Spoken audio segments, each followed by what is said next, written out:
Chapter 20.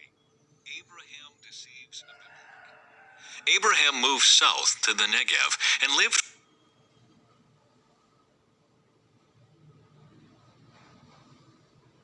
Chapter 19.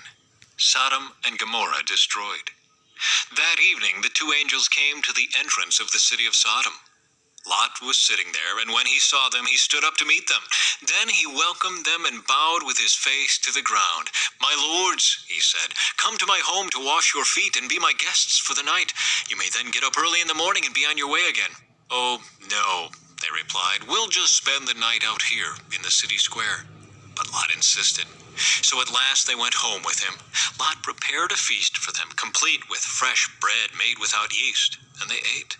But before they retired for the night, all the men of Sodom, young and old, came from all over the city and surrounded the house. They shouted to Lot, "Where are the men who came to spend the night with you? Bring them out to us so we can have sex with them." So Lot stepped outside to talk to them, shutting the door behind him. "Please, my brothers," he begged, "don't do such a wicked thing. Look, I have 2 virgin daughters. Let me bring them out to you, and you can do with them as you wish. But please leave these men alone, for they are my guests and are under my protection." "Stand back," they shouted. "This fella came to town as an outsider, and now he's acting like our judge. We'll treat you far worse than those other men." And they lunged toward Lot to break down the door.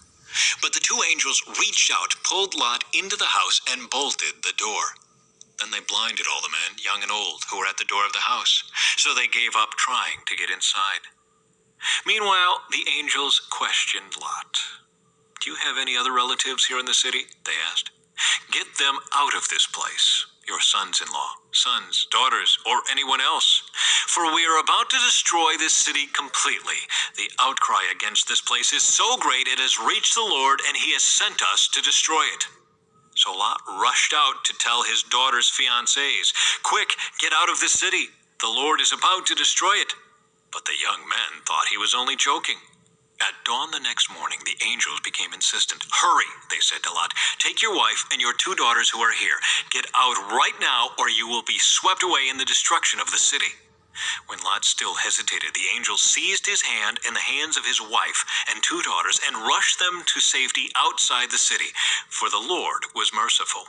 When they were safely out of the city, one of the angels ordered, "Run for your lives and don't look back or stop anywhere in the valley. Escape to the mountains or you will be swept away."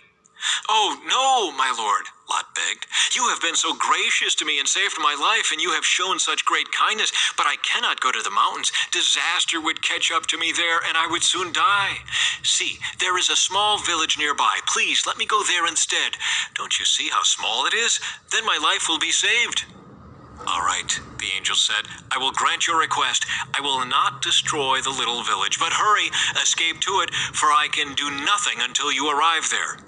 This explains why that village was known as Zoar, which means little place. Lot reached the village just as the sun was rising over the horizon. Then the Lord rained down fire and burning sulfur from the sky on Sodom and Gomorrah. He utterly destroyed them, along with the other cities and villages of the plain, wiping out all the people and every bit of vegetation. But Lot's wife looked back as she was following behind him, and she turned into a pillar of salt. Abraham got up early that morning and hurried out to the place where he had stood in the Lord's presence. He looked out across the plain towards Sodom and Gomorrah and watched as columns of smoke rose from the cities like smoke from a furnace. But God had listened to Abraham's request and kept Lot safe, removing him from the disaster that engulfed the cities on the plain. Lot and his daughters. Afterward, Lot left Zoar because he was afraid of the people there, and he went to live in a cave in the mountains with his 2 daughters. One day, the older daughter said to her sister, "There are no men left anywhere in this entire area, so we can't get married like everyone else, and our father will soon be too old to have children. Come, let's get him drunk with wine, and then we will have sex with him.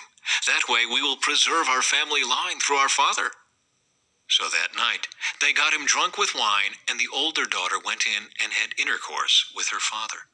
He was unaware of her lying down or getting up again. The next morning, the older daughter said to her younger sister, I had sex with our father last night. Let's get him drunk with wine again tonight, and you go in and have sex with him. That way we will preserve our family line through our father."